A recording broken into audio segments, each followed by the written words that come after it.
Staple cards are important to every TCG, and Flesh and Blood is no exception. That's why in this video we are taking a look at the most important staple cards in Flesh and Blood today, what they are costing, and some of the cheaper alternatives. We are not only talking about the price though, we also talk about why these staple cards are so important and why some of them are more important than others, and that's also reflecting by the price. So let's start with actually the most important staple of them all, Command and Conquer. And with Command and Conquer at the moment, we are looking at roughly 90 euros for a copy. And of course, every highly competitive player in Flesh and Blood wants to have 3 copies of Command and Conquer. There is also the cheaper version that is coming from History Pack 1 with the foreign languages. Those are sitting around 65 to 70 euros, but you're not really getting an English version with these. There are also, of course, the rainbow foil versions of the unlimited print of Command and Conquer if you want to bling your deck out.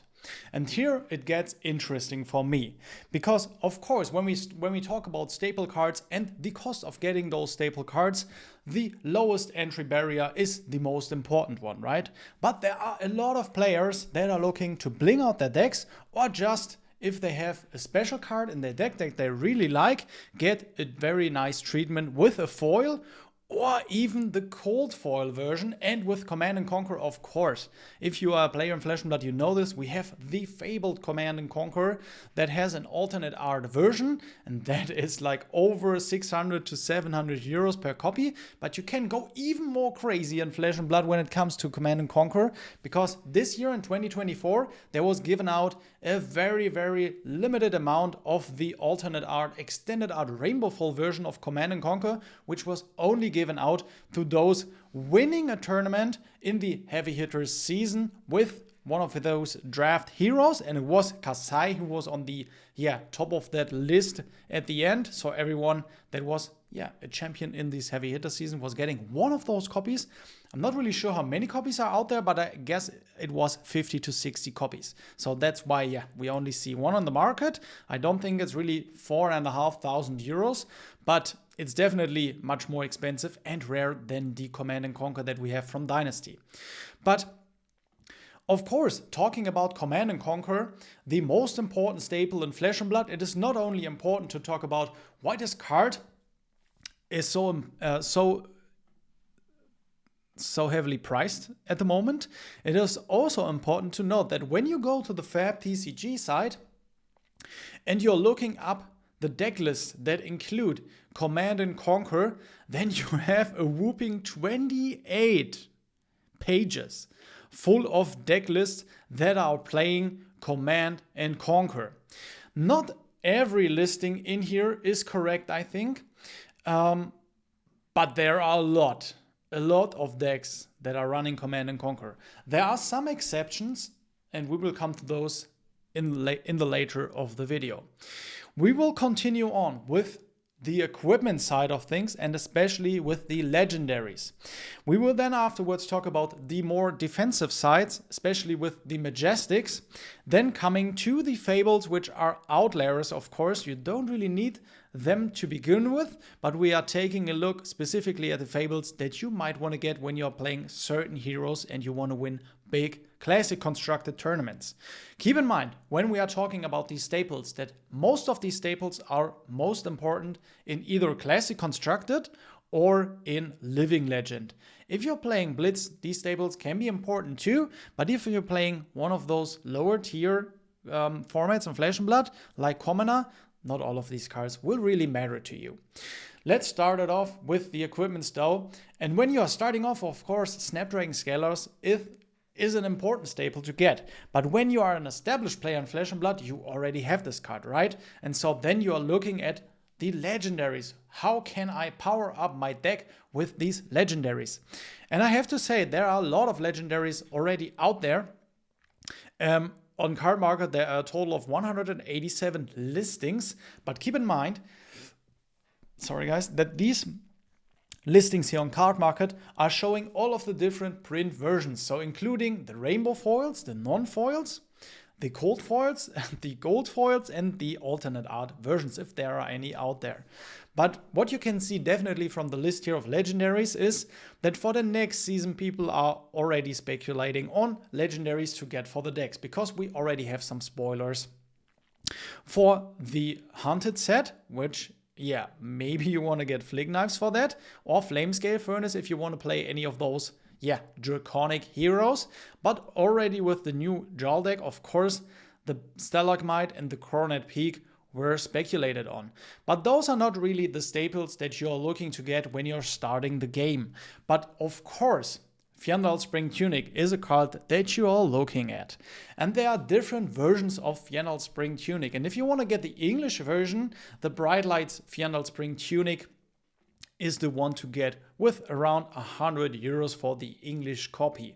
There are also other print versions like the Rainbow Fall Tunic from Welcome to Wraith, which is around 123 euros.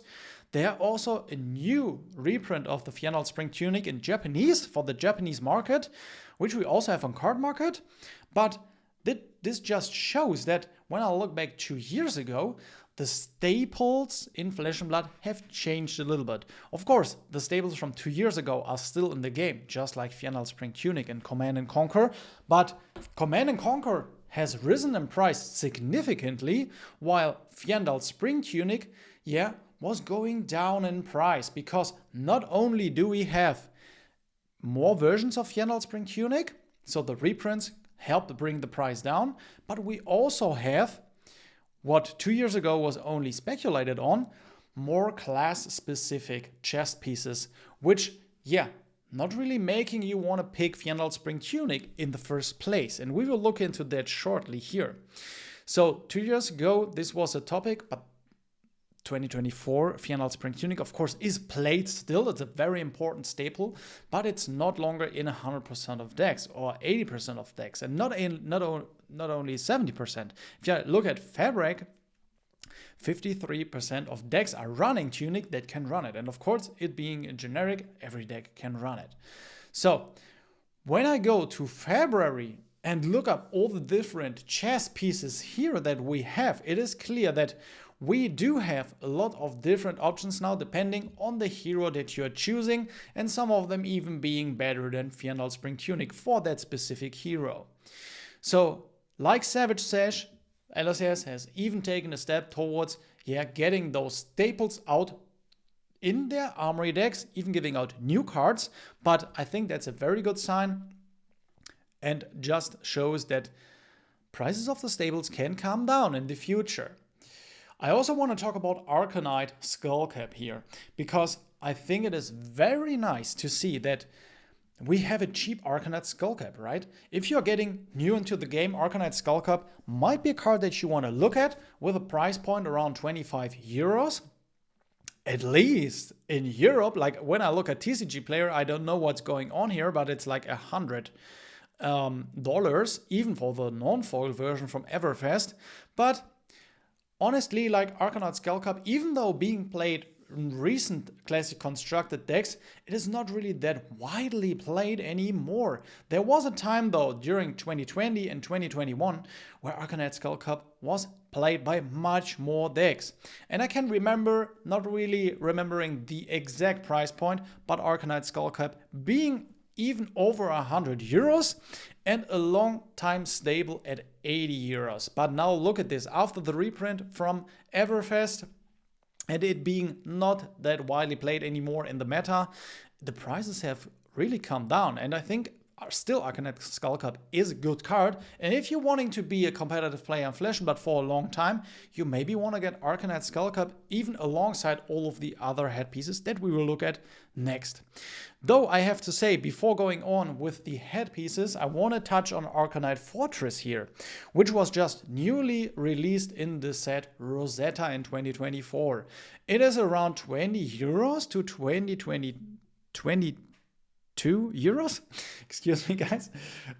It is not really that much played at the moment, but it gives a hint on maybe we are getting also a leg piece and an arm piece for that Arcanite set, and maybe then the Arcanite Skullcap and the Arcanite Fortress are getting much more viable. At least if you're a new player, you're getting both sides of the blocks, right? You're not only getting the physical block out of the Arcanite equipment, you're also getting a chance to prevent either with Spell Void or with Arcane Barrier, all of those pesky arcane damage cards. But now let's, before we come to the headpieces, talk about those more affordable staple pieces that are even played by a lot of competitive players out there if you want to have Spell Void in your deck. And those cards are really cheap, actually. The Spell Void equipment, either if it's the chest piece, the headpiece, the arms, or the legs, all of them are really cheap, and you really want to get these cards when you're playing during an arcane meta. Also, of course, there's the Null Rune equipment with Arcane Barrier, but then there's also a lot more, class-specific Arcane Barrier out there that you can look into. But if you're just starting out, a staple to get is definitely the Null Rune equipment.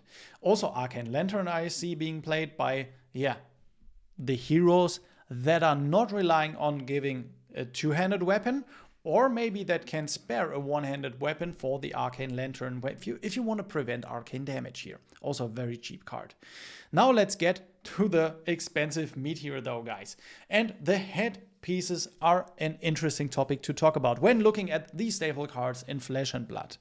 I think really with this year's new headpiece, Balance of Justice, which is also the champion prize card for the Calling winner at the moment, with the gold foil extended art, which is super expensive, like 10,000 euros, I think. But even the rainbow foil version is over 130 euros for only the French version. And if you're gonna get an English version, it's even more expensive with 145 euros. And this can be a headpiece that is important in the future. I don't think it is that widely played anymore during the end of 2024, but it was a widely played card during the Zen meta and when all of those draw cards were available. And that is something to look at, even though Balance of Justice being a very expensive headpiece at the moment. Maybe you want to get another headpiece that we will also look at next, because not all of those draw cards are legal anymore in Classic Constructed. The bans in this year were pretty crazy, and most of the tomes, which are draw cards in Flesh and Blood, were banned, and also alongside other draw cards, not only the tomes. So maybe there is one specific draw equipment here that is being played, of course, in the recent metas, Crown of Dominion, and was played for a longer time with Royal Droma being a thing. But if you want to get a draw out of the Crown of Dominion, that's definitely possible, because Crown of Dominion, of course, grants you a gold token. And when you look at decks that play Crown of Dominion, we have a recent example here with Aurora Shooting Star from the Battle-Hardened Geneva, with the third place Teo Montero Ciscar. I hope I'm pronouncing your name right. But he was playing Crown of Dominion alongside another headpiece, Crown of Providence. And that just shows that, of course, Crown of Dominion being at first a generic headpiece, but also being viable for those decks that want to go wider, that want to play more aggressive, and also those decks who can utilize pitching a blue into the gold token, having one resource floating, and then doing pretty much the whole turn with that one resource, but getting an extra card off of that gold token. Let's look at Crown of Providence though. We saw it already being featured in this list here alongside the Crown of Dominion. And that just shows that in some decks you maybe want to pick certain headpieces alongside other equipments that you're running. And Crown of Providence is a really nice example, in my opinion, here, being a little bit cheaper than Balance of Justice, because it had a reprint in Dusk Till Dawn with a non-foil version. And still, both versions are around 85 to 90 euros, but that is definitely a staple that you want to have going into the next year, I think. If we are looking at Crown of Providence, I think it is also very important to notice that the effect of Crown of Providence is so it's bonkers actually. And there are similar effects that you can get. Of course, not the same effects, but there are similar effects that you can, get when playing cards in your deck, like Standing Order, for example. Because Crown of Providence, when you block with it, you may put a card from your hand or your arsenal on the bottom of your deck, and then you draw a card. Of course, you're not getting the same value out of Standing Order, but if you want to protect the card in your arsenal, which you at some point maybe want to protect one card in your arsenal with Crown of Providence, you can also do that with Standing Order, which is also at first a generic attack. It has 3 block, but it can go up to 5 block when you defend with it, and then you put a card from your arsenal on the bottom of your deck. You can also use this offensively with giving it +2 attack, so it being even a 6 attack for 0 cost, so to say. But it is even a card that I was interested in if it's seeing that much play, and it actually saw a little bit of play recently in the meta at Battle-Hardened Hiroshima, at Battle-Hardened New Jersey this year, at Calling Minneapolis in this year. And so even though Standing Order not being the most widely played at the moment, still I think it is safe to say you need to count it in on the staple list here, and also it being a generic, of course. I think though, when you look at the defensive side of Flesh and Blood and you want to get defensive staples, it is, if you are a new player, a little bit confusing because there are so many defensive tools out there, right? Not every deck really wants to run defensive tools. When you are looking at a deck like Aurora Shooting Star, for example, you don't really want to run that many defensive options in comparison to other decks that we will look at during this video. But safe to say, as a beginner, you need to know what defense reactions are, right? And I think a very good defense reaction to get in the beginning is Unmovable, even though it not really seeing that much play at the moment. There are different pitch versions that are even played. If you're playing Bravo, for example, you want to run the blue version. But if you're just looking at a very beefy, generic defense reaction, of course, Unmovable is something to look at. And it is very important also to mention the attack reactions here. Those 2 generic attack reactions that everyone wants to have in their staple list, with the Pommel in different pitch versions, of course, and then the Red Razor Reflex. Even though Red Razor Reflex not seeing that much play at the moment in the meta, I think if you want to have some staple cards for Flesh and Blood and you're just starting out, Razor Reflex is a cheap option to get. Also, I want to mention Lightning Press because we already touched on Aurora Shooting Star. And Lightning Press is definitely, even better than Razor Reflex for Aurora Shooting Star because it's an instant. It's a lightning card, and it can give every attack action card with cost 1 or less +3 attack. It's really important at the moment. So if you're running Aurora Shooting Star, this is a staple card to get, of course. Getting back to the defensive side of things though, and also talking about Crown of Providence-like effects. Sink Below is a staple from the beginning on. And of course, when you want to get a similar effect like Crown of Providence, you can do that with Sink Below, right? You may put a card from your hand on the bottom of your deck. If you do, draw a card. With Standing Order, you're not drawing a card. With Sink Below, you do, but you can't really bottom a card from your arsenal, rather just from your hand. Then also, of course, a defensive staple to get is Fate Foreseen, a pretty cheap option here as well. Both are around €1. And then also there's Oasis Respite. These are some of the very affordable options to get. We will touch on the expensive ones in shortly, but I want to mention Oasis Respite for sure here, because I think it is sometimes underestimated because people are looking at Sink Below and I need to get Sink Below, but I think Oasis Respite is actually a very important card to get in the beginning. If you are going to your locals, and there are so many locals where there is at least one Kano player, and at my first time playing KO at my local armory, I didn't have Oasis Respite with me, and I got burned. I got burned to the ground. So for Kano, Oasis Respite is very important, of course, taking care of that Aether Wildfire. But then also, I think a more cheaper version of a defensive card is Reinforce the Line. Reinforce the Line also not seeing that much play at the moment, but I can remember early on the year and also the last the 2023 World Championship, Fire Rising Rebellion definitely wanted to reinforce the line because he was running so many attack action cards. And so that was a cheap red defensive card to get for Fi. Maybe we see it being played in the next year too. I don't know yet. Definitely one of the more expensive staple cards. It not being that expensive like the next card that we are looking at, but definitely that all you got with around 7 to 8, 9, 10-ish euros is a staple defensive card. It being a defense reaction, it giving you a draw if you are playing it against the right card. Pretty good card, and I see decks running 3 copies of this, which we will look at shortly here too. One though that really creeped up in price this year is Hold the Line, and it's definitely a staple card going into 2025, I think. Even when we are looking at Enigma, Ledger of Ancestry, even running both, that all you get, 3 copies of it. Here we have the example deck list by Michael Fang, who won the Battle-Hardened Hiroshima with this list. He was even playing Balance of Justice. We already talked about this. He was running, of course, Fiendal Spring Tunic, but he was also playing 3 That All You Got and 1 Hold the Line. And it is so funny to see this again, 1 Hold the Line. I remember doing the deck profile with Sebastian Grondale as he was running 1 Hold the Line in his Bravo Showstopper deck.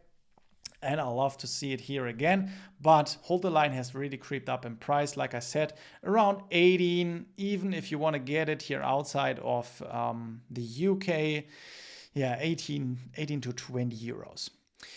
So now we are coming to more Majestics. We already talked about a few cheaper options here to get, but I think you really need to get into the greed and meet and greet for the Majestics here when we are wanting to pile up cards for your staples. And there are so many expensive Majestic staples in Flesh and Blood, which we are featuring in this video, of course. And one to begin with is, of course, Codex of Frailty. And this card has significantly increased in value during the year. It being viable not only in one deck, because this is actually a dual class card. Here, the thumbnail done by Red Zone Rogue. Codex of Frailty was one of the first dual class cards, and it being such a powerhouse and being needed in nearly every, or even I think in every assassin deck that tops in this year, also alongside the rangers that want to play this, like Azalea. And of course, it being around 70 to 80 euros, that's getting kind of expensive, but there are some cheaper codexes out there, of course. If you are really taking it serious, though, with the competitive side of Flesh and Blood, you want to get maybe even multiple codexes. And we will look at a deck list that run multiple codexes in a minute. Codex of Bloodrot, though, is a very great codex as well. It creeped up in price during 2024 as well, being around 10 to 11 euros at the moment. Even if you want to get the English version, I think you need to pay 11 plus shipping.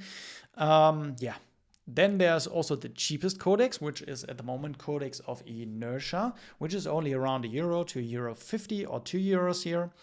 It, though, not seeing that much play anymore during the end of this year. But if we look at Jacob Kissel's Azalea decklist here from the Calling Portland, which he got 5th place at, he's running 2 Codex of Bloodrot and 3 Codex of Frailty, of course. Codex of Bloodrot, I think, is a card, though. If you don't really want to put the money into Codex of Frailty, Codex of Bloodrot is a really, really nice copy to get, because you can put a card from your hand face down into your arsenal. You don't need to discard anything. And then your opponent also gets the Bloodrot, which is pretty nice. Of course, when we are talking about expensive staple Majestics, we can't leave out Warmonger's Diplomacy. And this is one of the... this is one of the cards in Flesh and Blood that we don't really have another option to, right? Either you can afford Warmonger's Diplomacy or you can't. There is no other option really, I think, that is comparable to Warmonger's Diplomacy. And it is such a powerhouse that it is even limited in Living Legend format. You can only play 1 copy of Warmonger's Diplomacy in Living Legend, but 3 copies in Classic Constructed. And it's really a card, if you ever played Yu-Gi-Oh! And played Rivalry of the Warlords or cards like that, it's kind of a card like this. And so the price point is kind of justified because of that power level, but it's getting kind of expensive here, and there are only 18 copies out there with no reprint at the moment. Of course, we have the Japanese reprint, but I'm very curious to see if we get a Warmonger's Diplomacy or Codex of Frailty reprint in the next year. Definitely a card that I think should be on the staple list as well when we are looking at the Majestics. It's a defensive Majestic, mentioning Down and Dirty in the past. You could also utilize it offensively though, because it's still an attack action. But it's not really a card that is played at the moment, I think. And honestly, like, why is this card even being played in the first place, right? When you're new to Flesh and Blood, you don't know that, but it's a popper, right? You can trigger the Phantasm effect, and also you can just play it from the arsenal, which is such an amazing ability to have. Of course, you can get Command and Conquered. You can still defend with this, but much more importantly, you can, like I said, trigger those pesky Phantasm effects, which are on a lot of Illusionist cards. So maybe in the future we will see Down and Dirty being brought up again in the meta. But yeah, there are also cheaper poppers, of course, like Fiandal's Fighting Spirit, which is a card that was utilized in different decks throughout the year as well, and in 2023 even.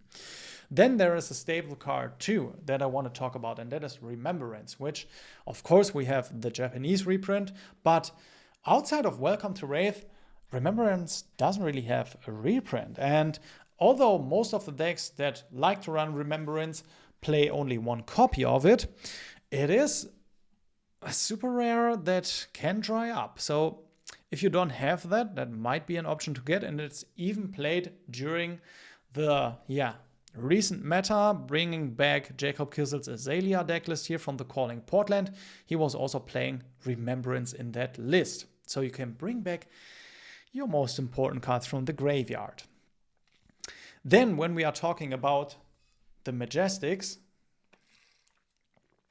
it is safe to say that you also need to look at life gain. We will take a look at defensive cards that have to do with life gain in a second, but before that I think everyone should have Sigil of Solace in the red version, right? It is a defensive card to utilize in different ways, and it's very interesting to experiment with this card. A very important card during this year's meta, of course, winning the World Championship in 2024, is Count Your Blessings, which is also on the ban list with a recent update, but only the blue version. So you can still play the yellow version and the red version of Count Your Blessings. It is a cheaper option to gain a little bit of life. It is a generic, so you can pretty much splash it in every deck. But keep in mind, you don't need the blue version when looking at the banned cards for Classic Constructed, right? A staple, though, that came up in this year is Poison the Well, when Count Your Blessings was a thing, right? I'm not really sure how many decks will play Poison the Well during the next year, but if there are more life gain cards coming, Poison the Well is a very important staple to have. And with around 7 to 8 euros a copy, that is something to consider. Also a staple, I think, that everyone that is in competitive Flesh and Blood already has on their radar, but I think it is very important to mention in this video for all those newbies, is Ripple Away. There's only 47 copies at the moment on the market here on Card Market. It is a card that came out in this year with heavy hitters. It was very cheap in the beginning, and it's around 12 to 15 euros at the moment. And if you're looking at decklist from the Pro Tour Los Angeles, Maximilian Klein was running it, of course, in that tournament. And why was he running it? When we're looking at Maximilian's decklist here, his Dorinthia second place decklist, he was running 1 copy, I think, right? He was running 2. Nasty surprise. I don't have that on the list. We need to include it. We have that 1 Ripple Away. And it is really important, yeah, for those turns. For example, if you're having a lot of KOs in your armory, I'm playing KO myself, and I never got rippled away, luckily. But getting rippled away on the cast bounce can be so devastating, right? Because you're losing not only that one might token, but also that one agility token if you have 6 might tokens or more. Like I said, I think rippled away is safe to mention for the staples, because in next year, maybe it will come back with those fealty tokens being so important for the Draconics. We don't know that yet, though. That's just a, that's just a speculation. It's not safe to say that you will need this card in the shortly new coming meta. But if you want to get all of those staple cards, also look at ripple away. Like I said, there is a card that I didn't include in the list, which is Nasty Surprise. You can look at Nasty Surprise too. Actually, let's look up how much is Nasty Surprise at the moment. It is actually the spoiler card that I had for the heavy hitter season. It's very cheap still. There are 165 copies on the market, only around €2. I think it's not really that widely played and not that powerful like Ripple Away. But if you want to get a cheaper version of,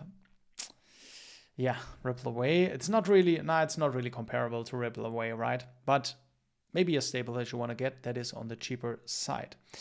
Definitely a staple that, was coming a long way actually, being introduced in Everfast, then slowly being brought up, and then, when it had the Phi meta, and also it was brought into other matchups, it can be really interesting to have this staple card, this rounds on me for the next meta, maybe even when we have all of those daggers coming our way. I'm not, like I said, it's speculation all for the next meta, but this rounds on me is definitely a Flesh and Blood staple. That if you want to have all the Flesh and Blood staples, you also need to get this rounds on me, which is also a generic that you can include into every deck. It blocks for 3 as a blue pitch with it, which is also nice. Those kind of values that you're looking for, those generic staples. It's around 11 to 12 euros a copy. And also another newly announced blue defensive staple is Truce, and it was a little bit cheaper in the beginning, but now it's around 13 euros. It was a lot more expensive with 20 euros even. But Truce is definitely a card that already showed its power. And even when we are looking at recent deck lists, also bringing up again Michael Fang's Enigma list from Battle-Hardened Hiroshima, he was also running 3 copies of Truce in that list. With Enigma being a more defensive build here. But I think it's just also a very interesting card to learn how to play Flesh and Blood, actually. I don't know if I would get this in the beginning, but if you don't have Truce and you are looking into ranking up your staples and you want to get a more defensive version, maybe you're even running a cheaper list of Enigma at the moment, Truce could be a thing to look into. Let's look at the card, though, that a lot of people are speculating on being the next big staple for 2025, and that is Call to the Grave. One of my all-time favorite cards from 2024, to be honest. The extended art just looks so phenomenal. It's this one here. Oh my goodness, I have one copy of that and it looks amazing in person, but around 7 to 8, 9 euros. If you want to get a playset from one seller, you need to pay 9.52 at the moment here on Card Market. But like I said, it's not a staple at the moment, at least. When we are looking at Call to the Grave being included in deck list here on fabtcg.com, we only see one booster draft, which Alexander Rosenberger, you were really lucky getting that card. But just from the recent Battle-Hardened Geneva, there is a Levia deck list run by Thomas, who got 5th place. And there he was running, let's actually look at how many copies of Call to the Grave he was playing. And of course, for Levia, he was playing 3 copies. So I'm really curious to see when we're doing a video like this in the next year, how many decks we will find running Call to the Grave. Definitely it being an effect, that is known from other TCGs, like Foolish Burial or Foolish Burial Goods from Yu-Gi-Oh! It just searches your deck and then you put a card from your deck into your graveyard. It's also a blue pitch. It's not a 3-block though. It's only 2-block, but it's a generic, so you can just include it in any deck that wants to get a card from the graveyard into your want to get a card from the deck into the graveyard. So now it's getting spicy. This is the more controversial side of Flesh and Blood, right? Because when you are getting into Flesh and Blood as a new player, you're getting rolled over with those Majestics that we already looked at, like Warmonger's Diplomacy, Codex of Frailty, Command and Conquer. Then you want to get legendary equipment, right? Like Crown of Providence, Balance of Justice, and so on, Fiendal Spring Tunic. And then there is this small side of Flesh and Blood, which is called the Fabled cards. And there are 31 different copies listed on Card Market, it being, yeah, of course, rainbow foils and cold foils, and even some Fables. The 3 first one also had a reprint and the history pack. So these are the most rare cards that you can pull from booster boxes, right? Not including the Marvels, though. Some Marvels are more rare in booster boxes. But speaking in general, Fabled cards can be really expensive because the cold foil versions are just that rare. But there are also the cheaper rainbow foil versions, which we'll take a look at now. And the first one I want to talk with you about is a staple for Prism, right? The Great Library of Solana, and it is around 120 euros, 150 euros for the rainbow foil version. And when we are looking at decklists that run the Great Library of Solana, of course, for Classic Constructed, there is Prism Awakener of Soul. Of course, you don't need to run the Great Library of Solana, but when we are looking at recent decklists that are in the top 8, there are a lot of decklists for Prism Awakener of Soul who are running the Great Library of Solana. And I think that just shows that even though the Fables are not staples to begin with, they can become staples depending on the route that you're going down for Flesh and Blood, right? And the Great Library of Solana is not the only example that we are looking at. Plague Hive is also a card coming out in Outsiders, not this year, but in the last year, that is played in some of the decklists. Not as much as the Great Library of Solana, but still it is for the English version starting at around 50 euros to 55 euros. And if you want to look up decklists that run the Plague Hive, there are not that many, but there are some, and Uzuri Switchblade was, in 2023 running Plague Hive, but I don't see a single decklist here on FabTCG from 2024 that was running Plague Hive. So maybe that not that important like the Great Library of Solana, but a card from Dusk Till Dawn here, the Fabled Light of Soul, also being a light card. Yeah, for the rainbow foil even being up to 85 to 100 euros a copy, but of course you can only run one in your deck. There are some deck lists from 2024, even, not some, but actually quite a few Prism Awakener of Soul deck lists. They were running Light of Soul.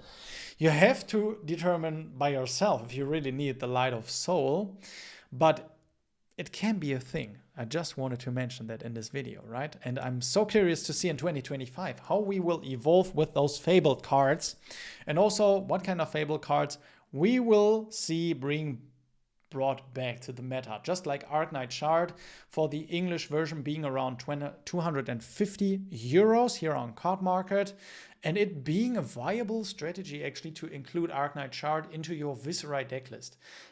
Of course, you don't need Arcane Shard for any other deck than Viserai, and if Viserai goes Living Legend, then Arcane Shard won't be that important anymore, right? But in this year, we saw some Viserai decklists that were running, the Arcane Shard, just like Nick Gabler, I hope I pronounce your name right here, with the Battlehardened Milwaukee even getting to the first place. But also there are other examples, like the recent Battlehardened Geneva winner, Enki Dupaquier, I hope I'm pronouncing your name as well, right?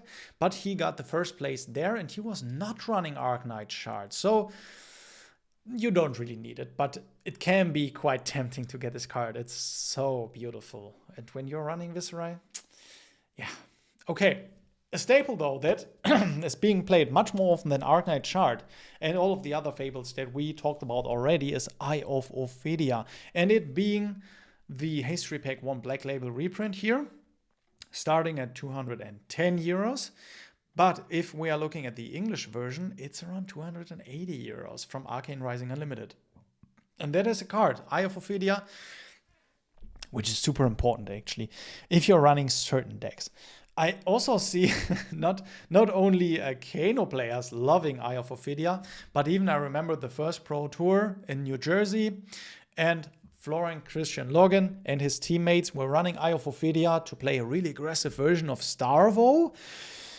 And so, of course, Kano players love Eye of Ophidia, but there are also other decks that can utilize Eye of Ophidia. And recent decks, of course, Lexi Livewire is not a recent deck, but even Maximilian Klein at the German Nationals was running Eye of Ophidia in his deck here.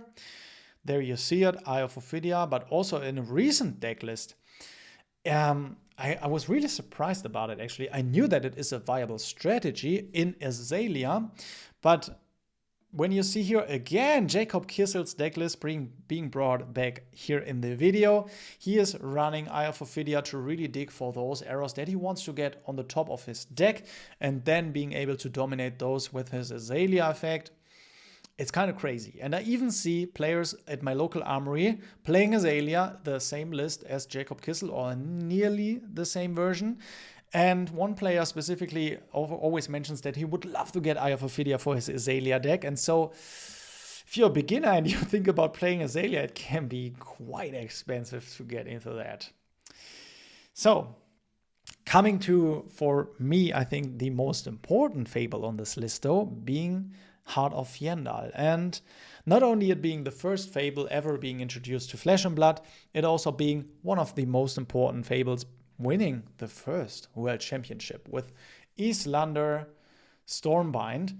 And it's sitting around at the moment 280 euros for the English copy, touching the 300 euro mark here. But when I looked at deck lists that are running Heart of Yendal, it wasn't really played during this year, even though some decks were running it here. But yeah, this was a Living Legend deck list, of course. But that just shows if you're playing multiple formats, there are also different stables to get, right? We're not only talking about Classic Constructed here, but also for Classic Constructed going forward, Heart of Yendal could be a card that is being utilized. And I think if you are getting into Flesh and Blood, that sentiment is always like, yeah, you don't really need those Fables. There are much more other cards that are important. Of course, there are other cards that we already mentioned, like Warmonger's Diplomacy or Crown of Providence, that you want to get it first. But then if you're building up your staple pool, Heart of Yendal at some point will come up. And even when you're looking at the competitive players that you're playing against at those big tournaments and they are running Heart of Yendal and they are getting an edge because of Heart of Yendal, can be quite tempting to get that card. Though, to be honest, it's not that important at the moment in the matter. If you're looking at Oldham, for example, or Icelander, even Dash, Freddy, shout out to you. Yeah, he played that in his Dash list here from the Battle Hardened. There is it, Heart of Yendal. I just wanted to include it, of course, going into 2024. One Fable, though, that is on the rise at the moment is Blood of the Drakai. And it being one of the most cheap Fables for a long time, if I look at the trending here on Card Market, it was around 20 to 25 euros. And now it's like 45 to 50 euros. And so people speculate that Blood of the Drakai will be important in 2025 with the new set, The Hunted, bringing 2 new Draconic heroes to the meta. Honestly, Blood of the Drakai was not really played in Dromai or Fi, but maybe that changes with the next set. And so we could also see this card rise more in price, but we could also see this fall down again. So don't get too caught up into those Fables, and especially not into Blood of the Drakai at the moment, but we will revisit this video in 2025 and then look again at those Fables, and I'm so excited how Fables will be played in 2025, to be honest. Let's come, though, to, I think, the most important part of the video, because at least for me, when I play Flesh and Blood, I'm super excited to attack my opponent and to challenge him to block with his cards or his equipment and show what kind of defensive tools he has. And I also am more of an aggro player. I love these decks like KO and Fi. And so next we will look at the attack actions that are on the staple list for Flesh and Blood cards. And let's dive into those. Starting actually with cheaper options that you can get. And one of the cheaper options is Snatch, especially the red version, which is around 50 euros for the English Welcome to Wraith version. And also Ravenous Rebel, which had a reprint in Outsiders. So reprints, let's talk about it shortly here before going to the decks that need Ravenous Rebel and Snatch. But definitely we see smaller cards being reprinted, also bigger cards like Crown of Providence. But I'm really curious to see if we see more reprints in 2025, like for Command and Conquer or maybe Balance of Justice, to bring down the barrier for new players to get those staples. I would love to see that, but I can't tell you if that happens. What I can tell you though is both Ravenous Rebel and Snatch come up a lot in the same deck list, and even looking at recent Battle-Hardened Geneva with Aurora Shooting Star again, both were played 3 times, Snatch and 3 Ravenous Rebel. And it's just a recurring theme in Flesh and Blood, beginning with Briar, right? Then going to Dromai, Snatch also being played in a lot of other aggro decks like Fi, Ravenous Rebel being played in Xalia before, but also in this year's Pro Tour Los Angeles, our winner Arthur Treyhead was playing Dromai Ash Artist, and also of course utilizing the power of those offensive cards, Ravenous Rebel and 2 Snatch actually. Actually looking back at this list here, yeah sure, you had Crown of Dominion, Flamescale Furnace, and then you had, of course, Enlightened Strike, which we'll also talk in some of the next steps. But it was a little bit cheaper, but you had Tome of Imperial Flame. It was also expensive, but not as expensive as some of the decks are now, right? There's also Scar for a Scar. If you're really new to Flesh and Blood, definitely you want to get Scar for a Scar. It was even viable in Icelander Stormbind, but Scar for a Scar is not really played at the moment. That also being reflected, I think, in the copies available on the market. There are over 1,600 copies of Scar for a Scar and only 1,200 copies of the reprint version from Outsiders. But yeah, definitely a card that was a staple before is Exude Confidence. And I remember this card being much more expensive during the Briar meta, but now it really came down in price, even though there are only 100 copies for the unlimited non-foil version. So you can get it for around €2, €2.50, €3, €3.50 here. Though I was curious, and actually Rob Catton was playing Exude Confidence in his Aurora Shooting Star deck list from the recent World Championship in Osaka, which he got 5th place in. He was also, of course, running Crown of Providence, Balance of Justice, but he was also running 3 Exude Confidence. And that really brings up the question for me, if we will see more decks, wanting to fear Exude Confidence in 2025. Looking at all them here, but if we see more defense reactions and instants being important in the next year, I think Exude Confidence might be a cheap option for those aggro players to get if you don't have it at the moment, or if you're even starting out and looking at Aurora at your possible deck for the future. One card though that is quite interesting for me to look at on this staple list here is Nourishing Emptiness, coming from the same set actually as Exude Confidence, Monarch. And it being quite expensive at the moment. I remember this card was €5 at some point, and it is 10 to 11 euros for a copy at the moment, and I don't think it's that important, right? I looked at deck lists here,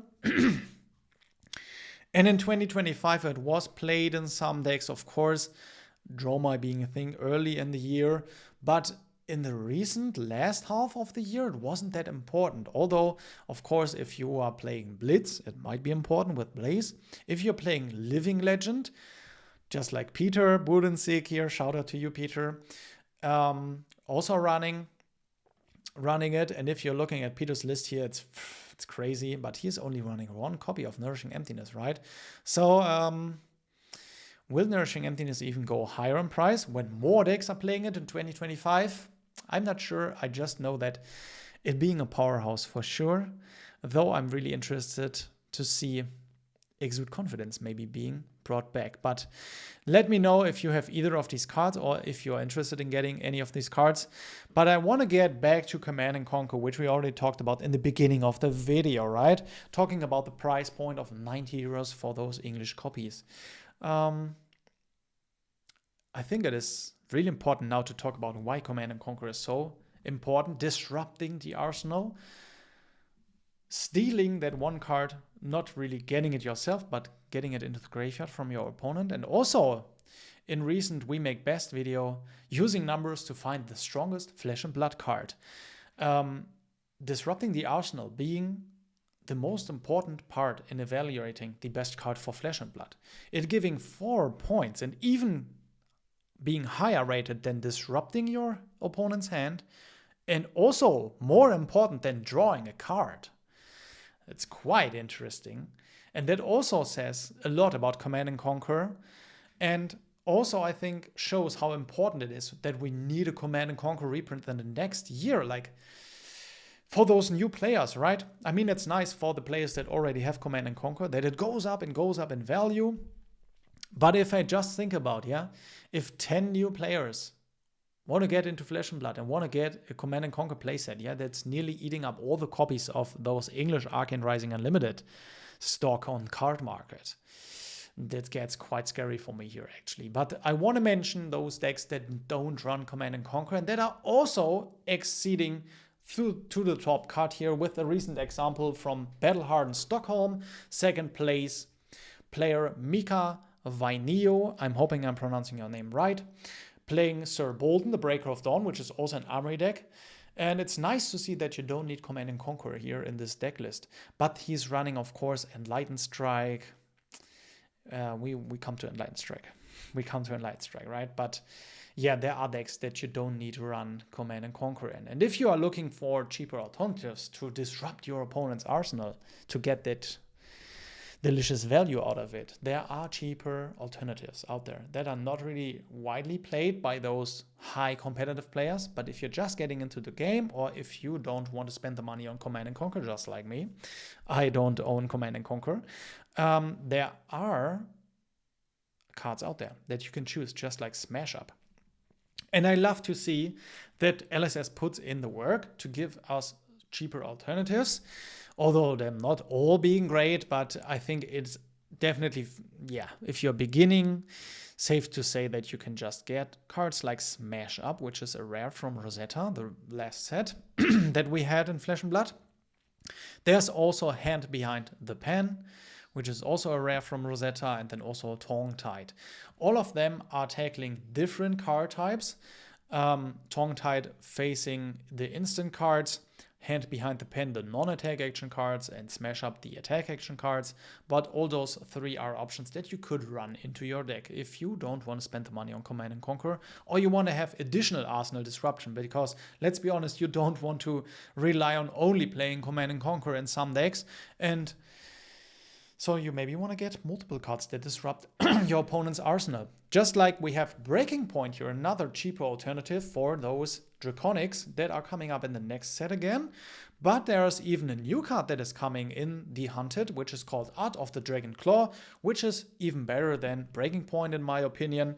But we'll see if we get more arsenal disruption during the next year. So Command and Conquer is not that widely needed anymore, or we see a reprint, like I said. Either of those things have to happen, in my opinion. There is also other disruption cards, arsenal disruption cards that we have in Flesh and Blood that are not as impactful as Command and Conquer. But if you're playing Illusionist, you can play Dissolve Reality. Of course, you don't get those value points out of the attack because it's only an action, but you also have 3 block value. And you also, if you have an arsenal, maybe you don't want to play this card. But definitely arsenal disruption to mention here. Also, strengths rules all. If you're a new player, you don't know this card, but if you're playing KO, you're getting this card in the armory deck. That is really nice to have. Then there's also sandpacking, of course. I play sandpacking in my KO deck, and I think it's even better than Command and Conquer, to be honest, but it's only available for those brute players out there. It's around 850 at the moment. I'm really thinking when Smash Palace is a brute set, sandpacking could be really important, so I definitely wanted to mention it here. But then I also wanted to come to those other attack action cards that are important to have when you're building a staple pool in Flesh and Blood. Sensor was climbing up in value during the year. It was being played even into 2023 World Championship. And when I look at Sensor, it also shows like how important those attack actions are with providing additional value points in their power level. Because Sensor, of course, you can name a card and then your opponent can't play that card until the next turn. But there are also other cards, right, that can get you a similar effect, but that are not really played in Flesh and Blood. But when you don't want to spend the money on Censure and you want to get a similar effect, maybe you want to look at Chains of Eminence, maybe the time comes in the future where players are utilizing Chains of Eminence even more, but I'm not really sure. Like, I remember in Yu-Gi-Oh! Players using similar effects like Chains of Eminence, but definitely Chancellor, if you are building those, yeah, staple cards up is a card that you need to look at, and there are only 35 copies available. During October, it was 10 euros. Now it climbed up to nearly 20 euros. And I'm very curious to see where these cards end up, because it is a kind of similar card like Command and Conquer, and also Weakest Link and Enlightened Strike. We will see in the next year. Definitely a card that I also wanted to mention is Amnesia, which is very powerful against certain decks. Also disrupting decks like Zen, which are utilizing Crouching Tigers, right? Definitely a card that you want to look into. It's only 10 euros at the moment, but I remember both Chancellor and Amnesia being much less expensive at the beginning of the year. And also a card that I remember was so much cheaper is Erase Phase, and I think it's safe to say that Erase Phase is a staple that we will see a lot more being played in the future too. So if you are wanting to play disruptive attack actions, Erase Phase is a card that you want to look at. It's from Uprising. There are only 100, not even 100 copies available at the moment. It's around 15 to 16 euros for a copy. And of course, when I look at the Draconics, also other decks, but Draconics specifically here, it may be even much more important in the early of 2025. And if you are starting out now and you want to have a disruptive card, Erase Phase is kind of nice to look at. Definitely a more cheaper alternative is Humble. It's even included in the Armory deck KO. And I think it's pretty nice to have Humble as a cheap alternative. It's not really the same power level as Erase Phase, as Censure or Amnesia, but it's definitely a card to consider if you are on a budget. And honestly, I think looking at decks that run Humble, there were even a few deck lists that were running Humble. Here also on the Battle-Hardened Richmond from May 2024, Andrew was playing KO. And when I look at his deck list, he was running 1 Amnesia back then and 2 Humble. So it's really interesting to have Humble here as a cheap alternative. Let's keep on looking for those staple cards. And of course, can't leave out the Weakest Link, right? Being also a new card from 2024, part the Mist Veil, only 29 copies for the non-foil at the moment. And it's getting expensive, guys. If you want to get actually an English playset, that's sitting around 60 euros here, 65. Can even see this card creeping up even more. And like I said, the same as with Command and Conquer at the moment, if there are only 10 new players coming in at the same time wanting to buy 3 copies, like, what are we doing? That's kind of crazy. Cheaper alternatives, though. with similar effects. Not really the same power level, but similar effects, because I think the weakest link is untouchable at the moment. It providing you information on your opponent's hand. It providing you maybe discarding one of your opponent's cards. And then also drawing your card if they discard a card. Yeah, but also if you don't get to discard a card, you at least know what your opponent is playing. Also it being a 3-block and a potential popper for future Phantasm effects, like it's really good. And they're snuff out as a cheaper alternative here for the Rune Blades, which is also an attack action. It blocks 3, it only costs 1, and it attacks for 5.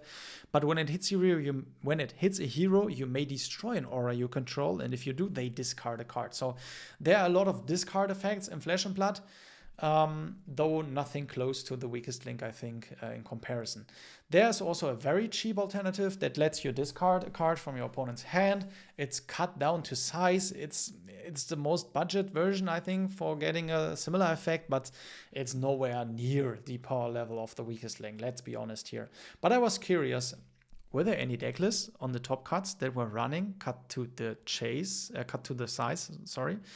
down to size?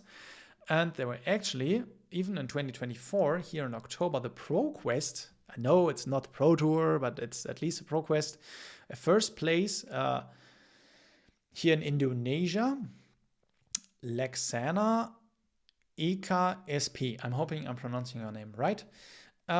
He was running 3 cut down to size alongside his 3 Command and Conquerors, but yeah, he was playing new, and I think it's nice that we see decks having success with these cheaper staple cards. Let's come to Enlightened Strike. Enlightened Strike is one of my all-time favorite cards here, honestly. Coming from Welcome to Wraith, it being such a beautiful artwork, looking amazing in rainbow foil, but it creeped up. I remember this card being like 25, 30, 35 euros, and it's slowly creeping up to 45, 50 euros, 55. There are only 50 copies available. Of course, there's cheaper history pack reprint. We had some reprints, and if you are okay with foreign language, like that's 27 to 30 euros. But I'm super interested to see where Enlightened Strike is going in 2025. If you're a new player, definitely Enlightened Strike is something to consider for really many decks that you're playing. Also like the Bolton deck that we talked about. Then I want to get a little bit into these staple cards for those class-specific heroes. And we will not touch on every class-specific hero here, but at least I wanted to touch on it here at the end of the video, because those generic staple cards are important, but depending on which deck you are choosing, there are different staple cards to get, right?